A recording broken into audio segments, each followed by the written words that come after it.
Boa noite a todas e a todos. Estamos aqui, nós, do Comitê em Defesa da Caixa, para falar sobre um assunto muito importante que está chegando, que é a eleição do Conselho, do representante ou da representante dos empregados para o Conselho de Administração da Caixa. E para bater esse papo comigo, Renata Vilela, eu chamei dois experts nesse assunto. Em primeiro lugar, eu vou, contrariando, né, o senso comum que as mulheres primeiro, eu vou apresentar o Luiz Alberto dos Santos aqui primeiro. Ele é doutor em Ciências Sociais pela UNB. Vou até ler, porque esse currículo é grande. É consultor e colaborador do DIAP, que é o Departamento Intersindical de Assessoria Parlamentar, e também professor de Políticas Públicas da UFGV, do Rio de Janeiro. Ele assessorou de 2016 a 2022 o Comitê em Defesa das Empresas Públicas e até 2023 a FENAI. A outra pessoa que está aqui comigo, conversando para bater esse papo sobre a importância da representação dos empregados no Conselho de Administração, é a Rosângela Busanelli. É Busanelli? Eu acertei, Rosângela? Opa, não te ouvi. Acertou, Busanelli. Então tá bom. Rosângela Busanelli Torres é engenheira geóloga formada pela Universidade Federal de Ouro Preto, tem mestrado em sensoriamento remoto pelo Instituto Nacional de Pesquisas Espaciais, o INPE. Ela é paulistana, ingressou na Petrobras em 1987 e é conselheira eleita pelos trabalhadores pela terceira vez, né? Foi recente aí a terceira reeleição. Foi reeleita com 87% dos votos dos trabalhadores da Petrobras, dos trabalhadores e trabalhadoras da Petrobras. Luiz, vamos ouvir aí seu boa noite. Muito boa noite, então, a todos e a todas que nos assistem. Muito boa noite, Renata. Muito boa noite, Rosângela. E é uma satisfação poder contribuir aqui para os debates, enfim, para esse trabalho desenvolvido pelo Comitê Popular de Luta em Defesa da Caixa, né, nesse momento de tanta importância, que é exatamente o momento em que vai ser eleito o representante, ou a representante ou representante dos trabalhadores no Conselho de Administração da Caixa, e esperamos poder contribuir esclarecendo aquelas questões que já vão ser colocadas e aquelas que vão surgir ao longo desse evento. Rosângela? Bom, boa noite a todas e todos que estão agora com a gente, ou estarão depois. Boa noite, professor Luiz. Prazer enorme estar aqui. Muito obrigada, Renata e Caio, e todos aí pelo convite. Esse Comitê em Defesa da Caixa é importantíssimo, né? Uma das trincheiras aí de resistência nesses últimos anos, né? E é uma honra enorme poder aqui tentar contribuir com esse debate, falando da importância da representação dos trabalhadores e trabalhadoras no Conselho de Administração. Muito obrigada pelo convite. Muito prazer estar aqui. Bom, gente, então vamos para começar bem quente, né? Luiz, a sua experiência em assessoramento de entidades é muito vasta, né? E também empresas e comitês que defendem as empresas públicas, né? Qual a importância da representação dos empregados nos conselhos de administração? E essa questão, ela requer uma pequena digressão histórica. Na verdade, esse reconhecimento, né, ele é bastante recente na nossa legislação, e ele só surgiu efetivamente quando o Congresso Nacional aprovou a lei que foi encaminhada ao Congresso pelo presidente Lula. Isso aconteceu em 2010, e com um atraso, portanto, aí de 12 anos, né? Porque a emenda constitucional número 19 de 98, a emenda da reforma administrativa do presidente Fernando Henrique Cardoso e sobre essa Pereira, fez alterações importantes lá no artigo 173 da Constituição e remeteu a uma lei futura dispor sobre questões relacionadas ao funcionamento das empresas estatais e, inclusive, a composição dos seus conselhos, né? Mas essa legislação só surgiu efetivamente a partir do momento em que, no governo do presidente Lula, no seu primeiro mandato, seu segundo mandato, essas questões passaram a ter uma atenção maior e, a partir dali, nós tivemos encaminhamento, primeiro, da criação, inclusive, da CGPAR, né, que foi uma instância importante para fortalecer a governança corporativa das empresas estatais, mas, além disso, essa iniciativa, né, que precisava ser feita por meio de um projeto de lei, podia ser feita por medida provisória, né, a Constituição não permitia que se editasse uma medida provisória, e ao encaminhar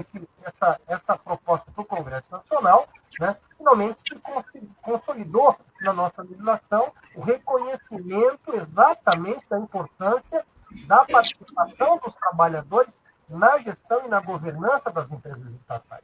Isso não é um favor, portanto, ou uma benesse, mas o reconhecimento justamente da importância que têm os trabalhadores na própria gestão do dia a dia das empresas, na definição dos seus objetivos estratégicos, enfim, dos seus mecanismos de gestão.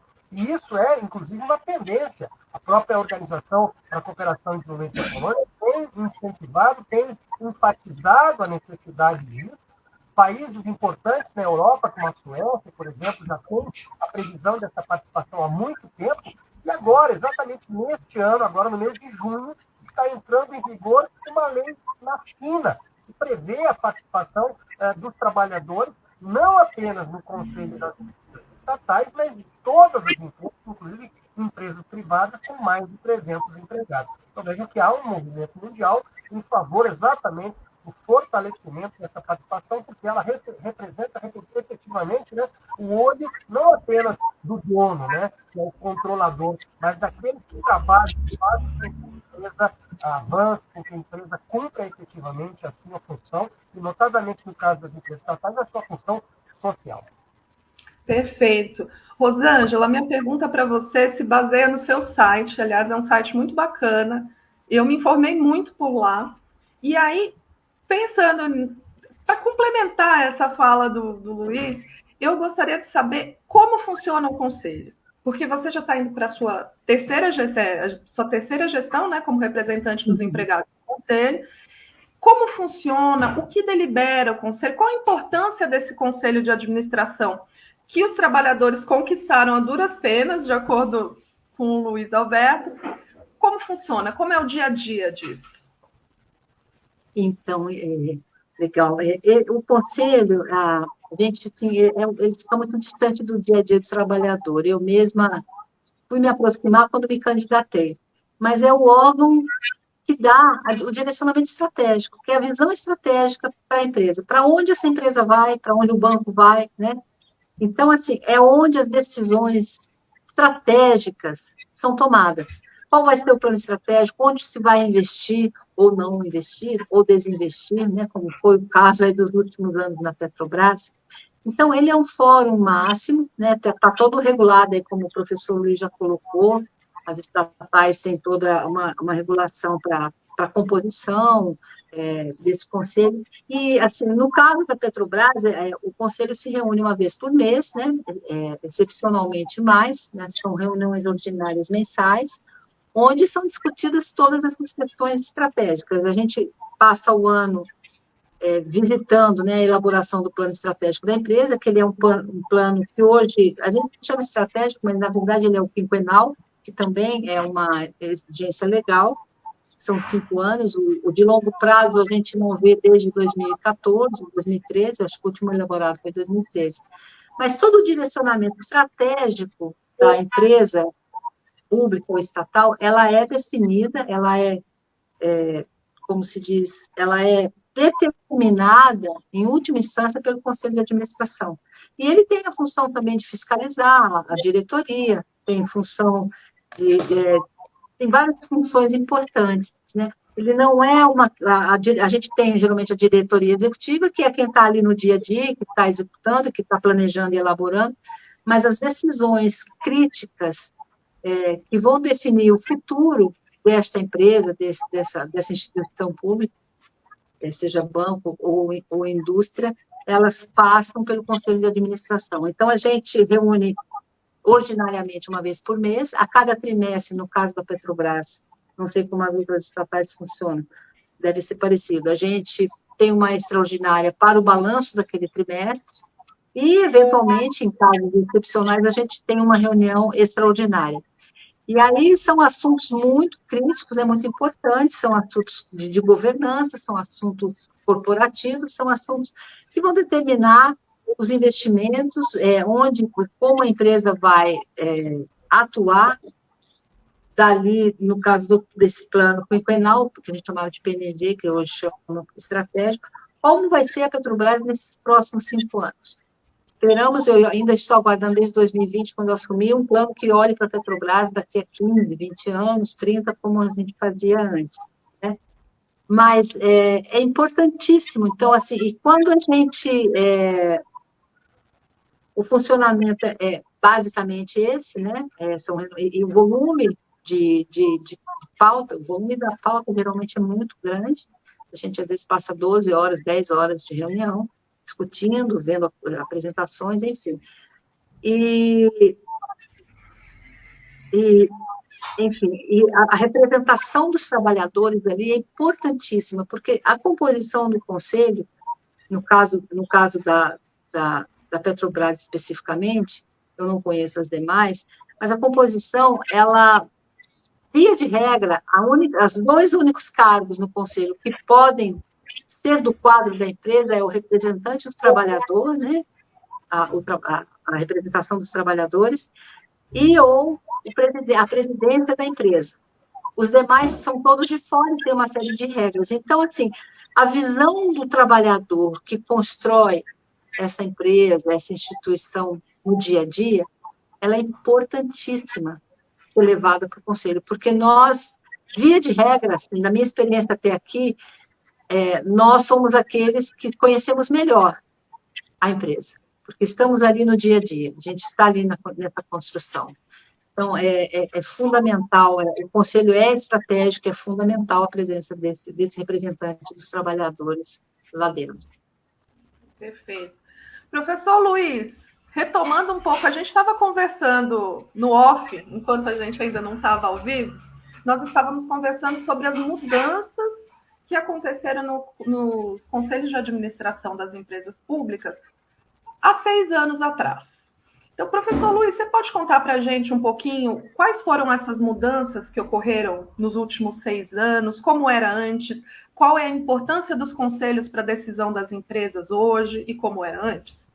Bom, perfeito. Essa é uma questão muito importante para a gente entender exatamente como é que essa situação está colocada hoje, né? E hoje nós temos um marco regulatório, uma lei que trata desse tema e que complementa a lei do presidente Lula, né, que criou, enfim, a garantia de que os trabalhadores tenham uma representação eleita no Conselho das Empresas Estatais, que é a lei das estatais, a Lei 13.303 de 2016.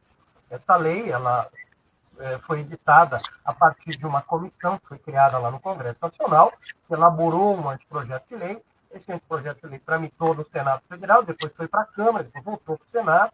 Ao longo dessa tramitação, ele sofreu muitas alterações, e essa lei foi publicada, foi promulgada em 2016. Portanto, já temos aí praticamente 8 anos de vigência da lei das estatais, e ela estabeleceu, enfim, importantes funções para os conselhos de administração, assim como regras para quem pode ou não pode ser membro do conselho de administração, né?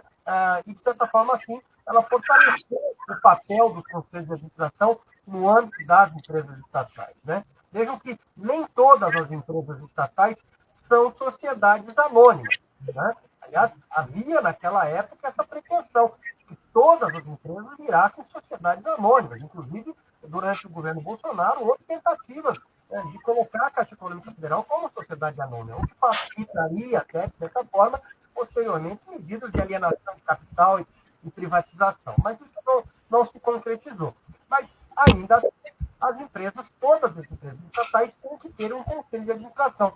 A composição desses conselhos é muito complicada, varia muito de acordo com o tipo de empresa, com a sua função, com a sua complexidade, né? Então, nós temos um grande número de empresas que têm conselhos que estão sujeitas a esse regramento. Nós temos hoje empresas estatais que têm conselhos de administração. Nós temos 60 empresas, mas com participação dos empregados, ou seja, aquelas que têm mais de 200 empregados, são apenas 45 empresas. A maior parte delas tem entre 7 e 8 membros nos seus conselhos de administração, né? Como já foi dito, apenas um desses membros é o representante dos trabalhadores.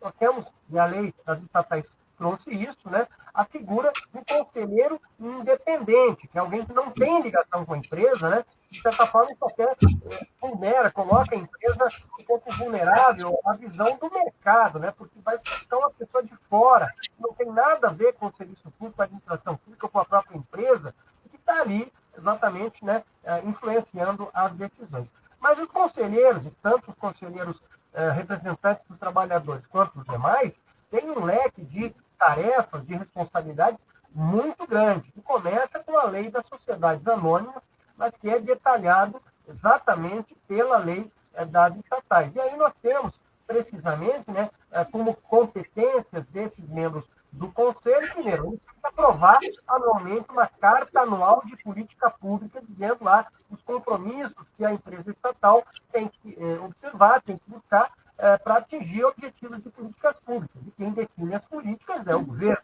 As empresas estatais são instrumentos do governo.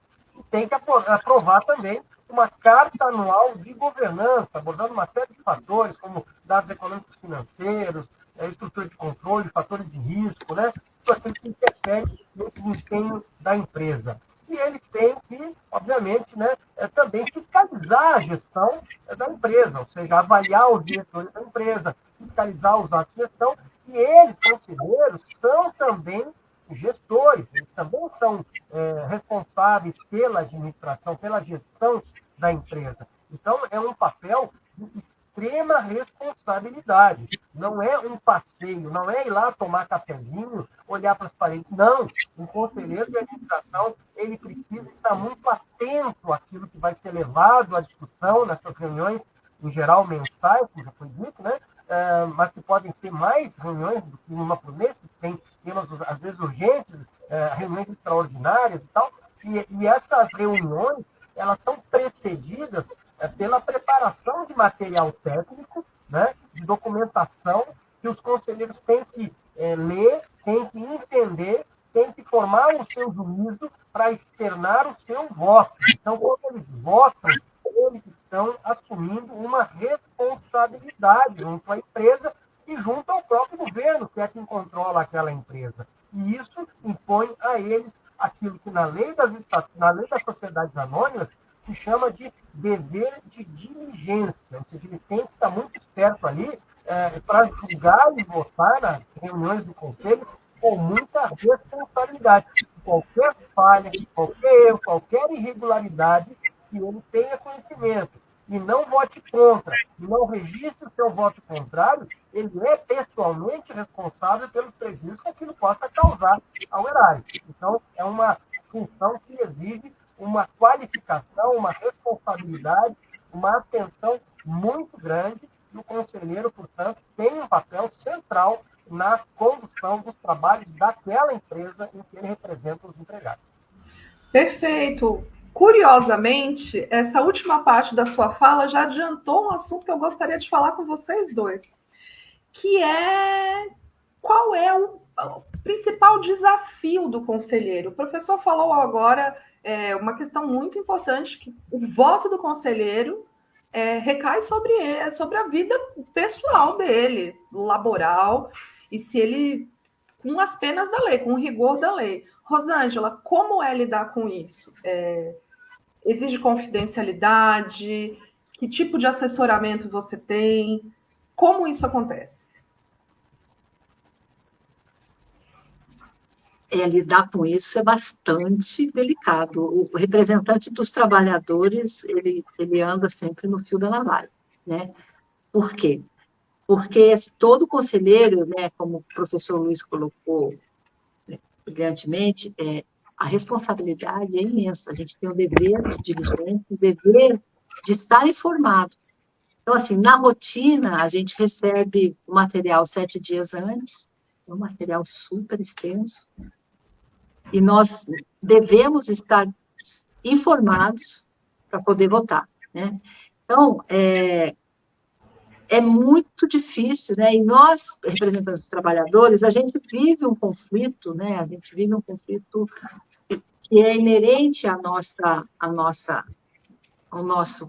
posição, que é os demais conselheiros, principalmente isso no governo passado, os demais conselheiros nos veem como um sindicalista que está ali olhando o interesse do trabalhador, né? O trabalhador, por sua vez, às vezes, por não conhecer a função do conselheiro, nos cobra que defensamos os interesses do trabalhador, mas o conselheiro, representante dos trabalhadores, como qualquer outro, está ali para defender o interesse da empresa, o melhor interesse da empresa. Todo conselheiro tem o dever de defender o melhor interesse da empresa da qual ele está ali no conselho. Então, a gente é acusado pelos dois lados de estar fazendo o oposto, né? Então, a gente tem que andar sempre, a gente tem que estar muito atento com essa questão. Inclusive, está bem definido na lei os conflitos de interesse dos trabalhadores, nós não podemos discutir benefícios, não podemos discutir salário, não podemos discutir relações sindicais, seja plano de saúde, seja previdência, e muitas vezes os trabalhadores não entendem isso, né? E, por outro lado, os demais conselheiros, especialmente na gestão passada, nos acusavam de estar ali olhando o interesse do trabalhador. E temos que andar, assim, atentos para a diligência, porque o nosso CPF responde. Se der alguma coisa errada, como o professor Luiz colocou, nós respondemos com o nosso CPF. Todo conselheiro responde com o CPF. Então, se você não se sente informado devidamente, não se sente suficientemente informado, você ou pede vistas ou se abstém, mas você tem que justificar isso tudo, né? Você não pode tomar uma decisão sem se sentir devidamente informado, sem ter feito toda a diligência do processo, de acompanhar, de ler, de entender, de discutir, tirar dúvidas, se for o caso, e principalmente, como o professor coloca, voto contrário, documento. Isso é recomendado, inclusive, né? E é muito importante. A gente passou um período aqui que a maioria, a nossa companheira Rita passou por isso por aí, eu passei na Petrobras e vários outros representantes que veem as estatais e as empresas públicas como importantes para o Estado, com um papel social grande, nós tivemos muitos votos contrários nesse processo aí. Todos têm que estar muito bem documentados, porque podemos responder com o CPF. Então, assim, são desafios muito grandes, né? E lidar com isso é um aprendizado enorme. A gente tem que entender o envelope. E tem a questão do sigilo, a sigilosidade. Então, se você vai pedir alguma assessoria externa e você tem o direito de fazê-lo, né, você tem que garantir que essa sigilosidade é mantida, porque você pode causar um prejuízo para a empresa com informação que vaze, né? Então, é bastante difícil. Mas a gente vai. Perfeito. Agora, uma questão, Rosângela, você está na Petrobras, o professor Luiz, ele já assessorou o comitê que tratava de todas as empresas públicas, em defesa de todas as empresas públicas do Brasil, mas eu acho que a Caixa tem um papel fundamental e tão grande no Brasil que eu sinto que vocês dois têm a capacidade de responder essa questão, né? Como que a participação dos empregados no Conselho de Administração da Caixa pode contribuir com a defesa da Caixa Pública, né? Com a defesa da Caixa Pública, que promove políticas públicas, que opera políticas públicas. Se vocês quiserem também trazer alguma experiência aí da Petrobras ou de outras estatais, sintam-se à vontade. Professor? Eu acompanhei nesses últimos anos, muito de perto, inclusive, as questões relacionadas ao próprio Conselho de Administração da Caixa Econômica Federal, e eu testemunhei a própria atuação da Rita Serrano, né, que foi até recentemente presidente da Caixa, e que foi um excelente exemplo de como é que um conselheiro, representante de empregados, deve se comportar nesse ambiente, que é um ambiente, não apenas um ambiente complexo do ponto de vista de gestão, mas também um ambiente político, né? Então, o representante dos trabalhadores, dos empregados, está ali, de fato, como a Rosângela disse, pressionado, né, de certa forma, pelos seus representados, que às vezes acham que ele está ali como se fosse um líder sindical, e não é. Não é essa a função do representante dos empregados na empresa, né? Esse é o papel do sindicato. São papéis distintos, tanto é que, como também foi dito, a lei 12.353, quando define lá o que é que os conselheiros representantes dos empregados podem fazer, ela veda a participação desses conselheiros nas discussões e deliberações sobre assuntos que envolvam relações sindicais, remuneração, benefícios e vantagens, previdência complementar, enfim, assistência, né? E classifica, desde logo, isso tudo como uma situação de conflito de interesse. Então, quando tem essas discussões, esses temas estão em pauta, ele não pode participar da discussão. Mas ele tem um papel muito importante, exatamente na medida em que ele deve, mais específico, ele deve questionar as decisões da empresa que possam fragilizar a empresa, seja diante dos seus concorrentes, no caso das empresas que exploram atividades econômicas, seja no sentido de que aquelas decisões possam causar uma perda patrimonial para a empresa. Portanto, uma empresa como a Petrobras, por exemplo, nós vimos nos últimos anos a Petrobras literalmente alienando o patrimônio a preço vil. Né? Eu participei, inclusive, como advogado, né, atuando em nome da FENAI e da Contrato, das discussões no Congresso Nacional contra a Lei 13.303, naqueles aspectos em que ela permitia a privatização, a alienação de patrimônio, né? E isso realmente causa um tremendo problema para o conjunto das empresas estatais. Nós ainda temos uma legislação que é muito permissiva nesse sentido, né? Então, o trabalhador que representa, o representante dos empregados do Conselho, ele precisa questionar o tempo todo as decisões que ele perceba que possam vir a ter esse tipo de efeito, esse tipo de impacto, né? Da mesma forma, quando a empresa pretende fazer algum tipo de reorganização societária, e isso aconteceu em vários momentos ao longo desses últimos anos na Caixa Econômica Federal, ele tem que estar atento para saber se aquela solução vai ou não vai ser benéfica para a empresa. Simplesmente, o governo decidiu que vai criar mais uma subsidiária. Sim, mas vai criar para quê? Qual é o sentido de tirar um pedaço da empresa? No caso da Caixa, nós vimos a tentativa até mesmo de abrir caminho para a privatização das loterias, a criação de uma empresa para a exploração da Lotex, né, da raspadinha, cujo objetivo era a privatização. Felizmente, essa privatização não se concluiu, né? E agora a Caixa está em via de retomar a exploração da loteria instantânea. Né? Então, quando vem uma proposta pautada pelo governo, pautada pelo seu controlador, né? Que o trabalhador sente que aquilo possa trazer algum prejuízo para a empresa, ele tem o dever de questionar, de exigir maiores informações e até mesmo, se for o caso, de impedir aquela deliberação. Uma deliberação assodada, uma deliberação que não passou pela correta instrução, meio de um processo correto, né? Que tenha lá o parecer técnico, o parecer jurídico, o impacto que aquilo vai ter sobre as receitas da empresa, sobre o seu desempenho no mercado, tudo aquilo ali tem que estar muito bem demonstrado para que a votação daquele tema no Conselho seja uma decisão, seja uma votação correta, uma votação sólida. Né? Não é, o governo decidiu, está decidido. Não. É exatamente aí que entra o papel do representante dos empregados na defesa da empresa, da sua permanência. Né? E óbvio que isso, às vezes, pode causar algum desgaste pessoal.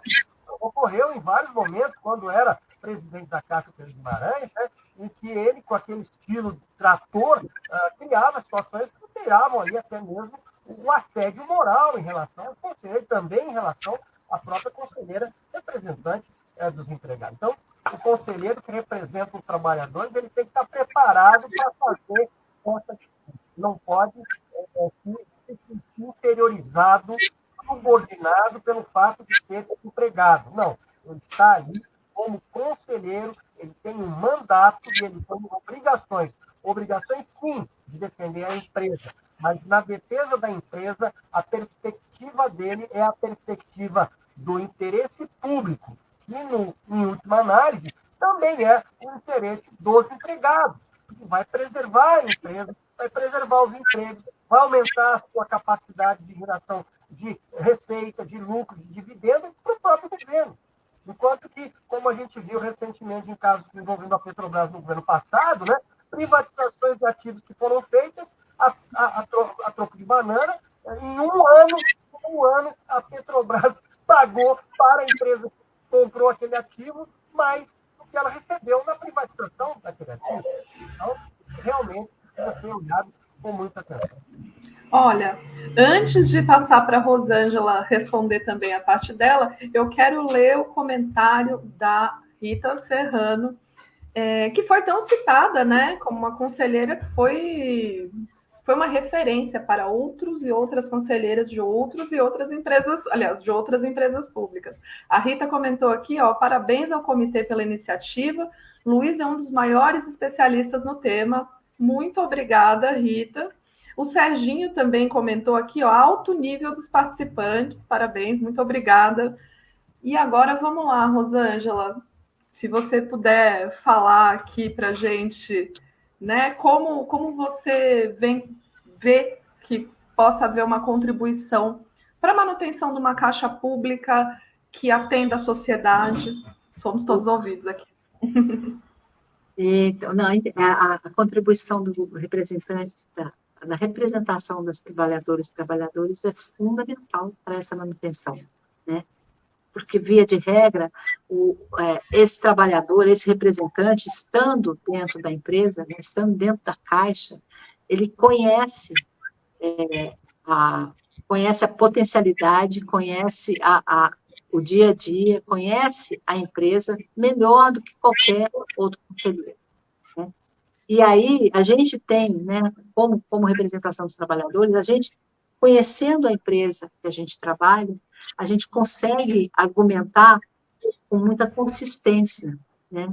Com muita consistência. Então, a importância de uma representação dos trabalhadores, com essa visão de que a Caixa Econômica precisa e deve continuar a ser uma empresa pública, com seu papel social, que é fundamental nesse Brasil, fundamental, essa representação é importantíssima para esse debate do papel social da Caixa e da relevância que é manter a Caixa como uma empresa pública. E aí, essa argumentação, eu passei por muito dessa experiência na Petrobras, né? O Luiz citou aí tudo que nós passamos peguei de 2020 para cá, as privatizações, virando, inclusive, dividendos, né? Virando lucro de dividendos. Em 22 foram pagos de dividendos 60% do valor de mercado da empresa, sendo que, nesse capital social da empresa, 63% é da iniciativa privada, o Estado brasileiro tem só 37% do capital social total. Então, assim, é um desmanche, né? Um desmanche. E, embora eu tenha sido voto vencido ali naquele momento, porque havia já uma determinação política, ideológica desse desmonte, está tudo documentado, do porquê não vender esse ou aquele outro, né? E a gente tem um papel fundamental nisso, se não de reverter em determinados momentos, como que passaram, agora recentemente, de documentar o porquê que não podia ter sido feito. E hoje, atualmente, nessa nova gestão que nós temos, né, a minha experiência mudou completamente, porque hoje eu sou ouvida. Hoje as pessoas querem ouvir o que eu tenho para falar no conselho. As pessoas que vêm da União, os conselheiros da União. Os do mercado já não me escutam há algum tempo. Me escutam, mas enfim.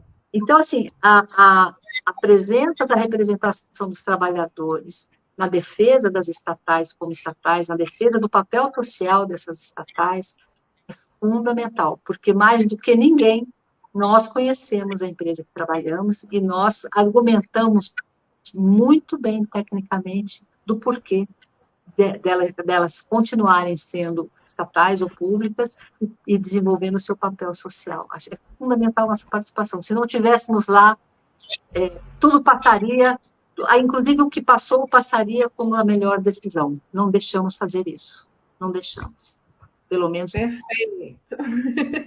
Olha, eu não queria te interromper, mas parece que o pessoal ficou animado com o debate aí. Está todo mundo comentando aqui, ó. O Jerônimo comentou aqui, ó, Caixa 100% pública é urgente. E o Serginho fez outro comentário. Como vemos as tentativas incessantes de privatização dos bens públicos. Daí a importância do representante no CA. E é isso. Bom, Para a gente prosseguir aqui, eu vou fazer a mesma pergunta de formas diferentes para cada um de vocês. Para você, professor Luiz, como os empregados da Caixa podem se engajar e contribuir para a representação efetiva no Conselho de Administração? Ixi, está sem som. Opa! Essa função de representação que o representante eleito tem em relação aos trabalhadores, né, impõe a ele uma enorme responsabilidade e uma carga de trabalho que não é pequena, né? E ele precisa estar, de fato, muito bem calçado para poder levar a posição que ele leva como representante eleito. Para isso, ele precisa, certamente, claro que ajuda, né, que ele tenha a maior representatividade e legitimidade possível. E isso só se obtém com uma participação maciça dos trabalhadores, né, daqueles que são eleitores, os empregados ativos da empresa, justamente para que aquele que for eleito calçado essa representatividade. Ele tem autoridade, não apenas a autoridade funcional que ele foi eleito, mas porque ele tem realmente o respaldo dos seus companheiros, dos seus colegas de trabalho. A partir daí, claro, ele executará essa tarefa observando os limites legais, observando os condicionamentos legais, com responsabilidade, né? Preservando, claro, aquilo que é a sua tarefa primordial, que é defender os interesses da empresa, servir com lealdade à empresa, né?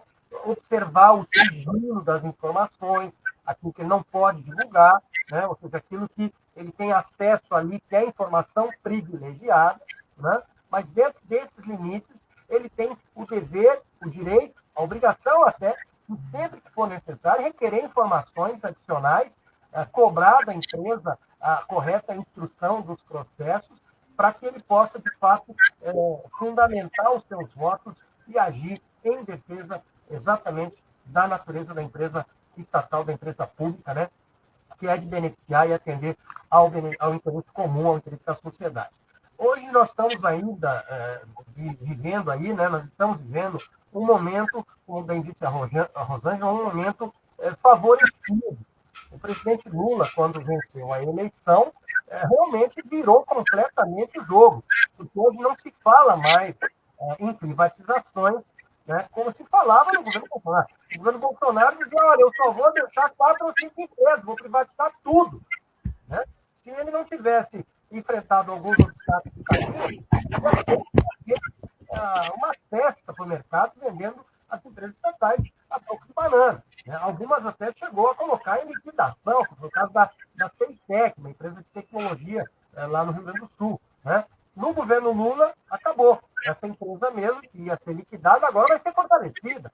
Né? Assim como todas as empresas estatais estão tendo o seu papel fortalecido. Para isso, claro, a gente precisa pensar em resultados.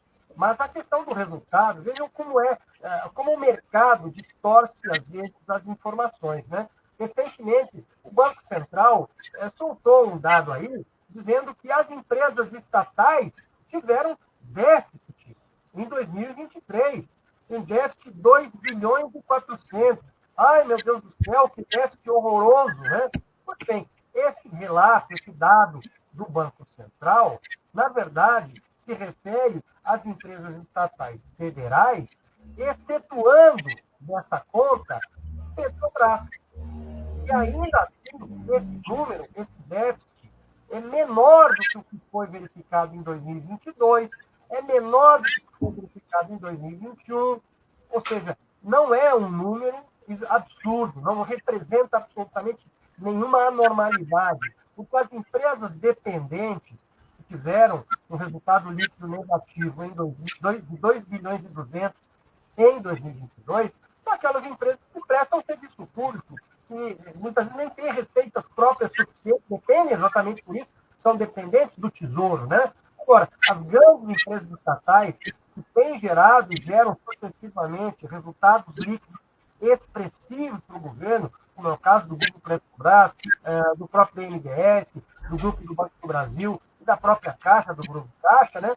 São empresas que o governo precisa manter exatamente porque elas são braços centrais, fundamentais para a implementação das suas políticas políticas públicas e para a promoção do desenvolvimento econômico do nosso país. E, nesse sentido, a função que tem o representante eleito pelos trabalhadores, né, é de forçar, claro, a empresa a cumprir essa função, a seguir essa obrigação, e não se desviar, né, como ocorreu no passado, com a privatização irresponsável de ativos, na perspectiva até de reduzir a sua dívida, ou, enfim, de gerar receitas imediatistas, e depois a gente acaba descobrindo que entrou o dinheiro para um lado e saiu o dobro pelo outro. Rosângela, agora para você, é uma pergunta, quase a mesma pergunta. Você recém-eleita para seu terceiro mandato como representante dos empregados no Conselho de Administração da Petrobras, passou por um governo contrário ao atual, cuja missão era privatizar e fatiar as estatais e criar subsidiárias, e enfim. Só que você teve os trabalhadores ao seu lado. E aí agora você foi reeleita com 87% e está nessa conjuntura de governo Lula mais favorável.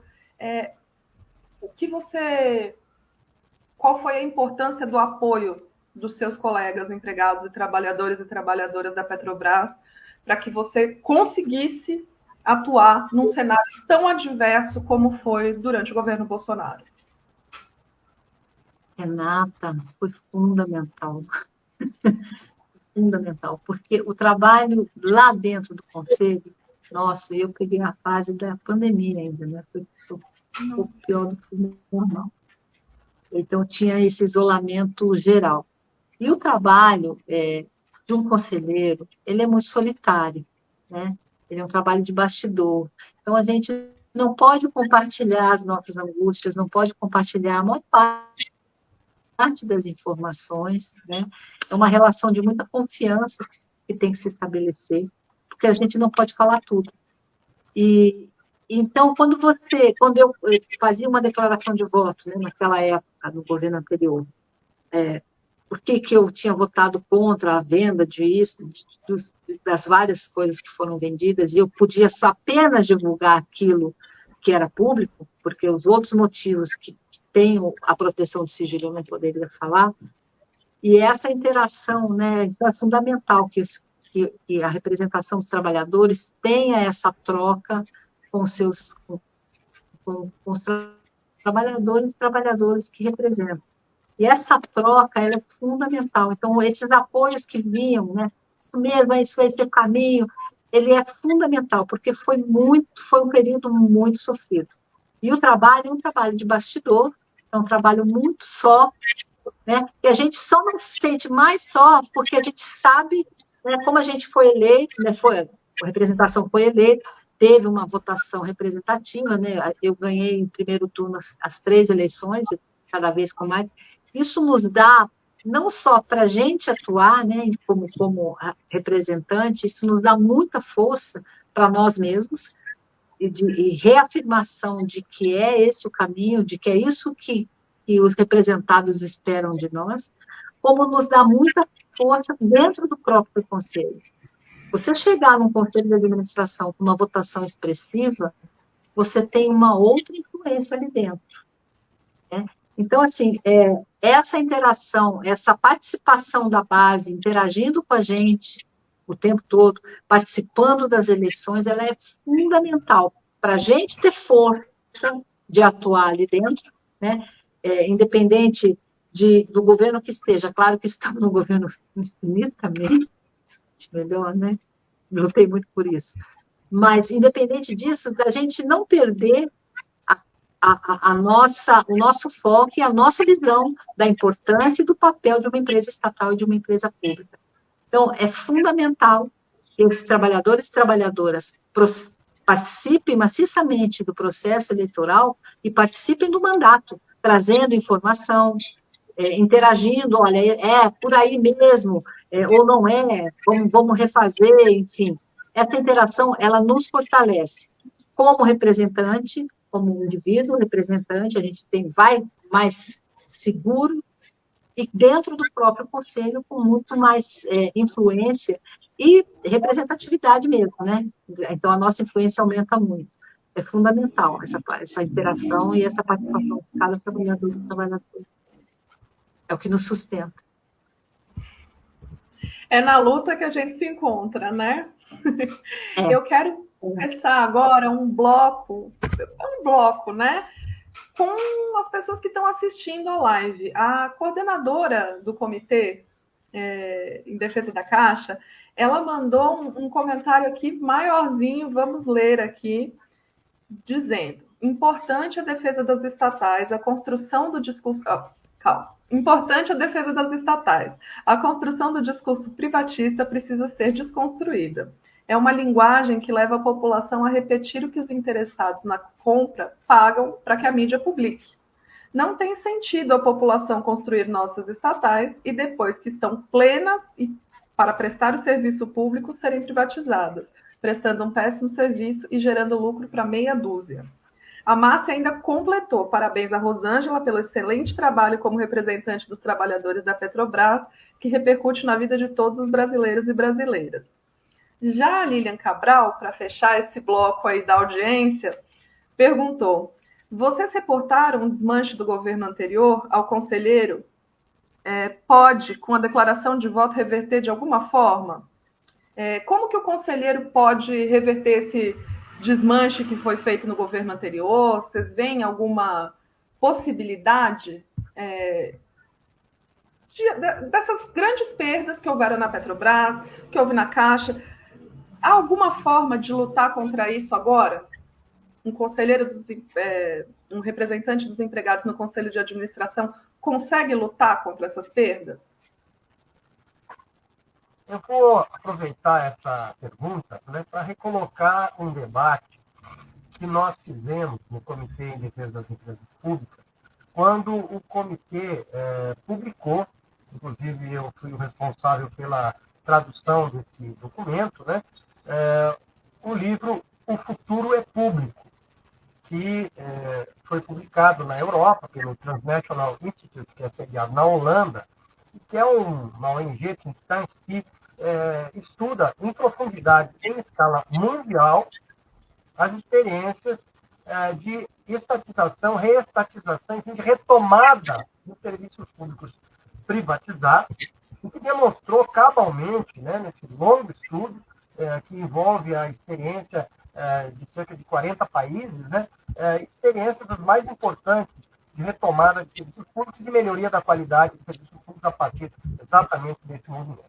Mas é um movimento que ele precisa ultrapassar as fronteiras das próprias empresas. É preciso que a sociedade se engaje. Nesses casos, muitas das iniciativas de retomada de empresas que foram privatizadas, né, ou que impediram a privatização, contaram com o apoio da sociedade. E, nesse sentido, os sindicatos têm um papel fundamental para mobilizar a própria sociedade, né? Os sindicatos são a representação dos trabalhadores para fora do governo, enfim, em todas as instâncias, né? E cabe-lhes, portanto, sim, desempenhar um papel nessa mobilização. Ocorre que, enquanto nós temos, como tivemos agora, uma mudança de governo, podem surgir janelas de oportunidade. A gente sabe que as empresas estatais que foram privatizadas no Brasil desde a década de 90, principalmente grandes empresas, nenhuma delas foi reestatizada. Nós sabemos o escândalo que foi a privatização da Companhia Vale do Rio Doce. Poderia ter sido reestatizada, não foi. Tivemos agora o episódio da privatização da Eletrobras, inclusive um tema que está sendo discutido no âmbito do próprio Supremo Tribunal Federal, com cláusulas leoninas contra a União, que ainda detém lá uma ação preferencial, né, a Golden Share, mas o fato é que grandes empresas estatais que foram privatizadas, não houve condições políticas, até o momento, pelo menos, para que elas sejam reestatizadas.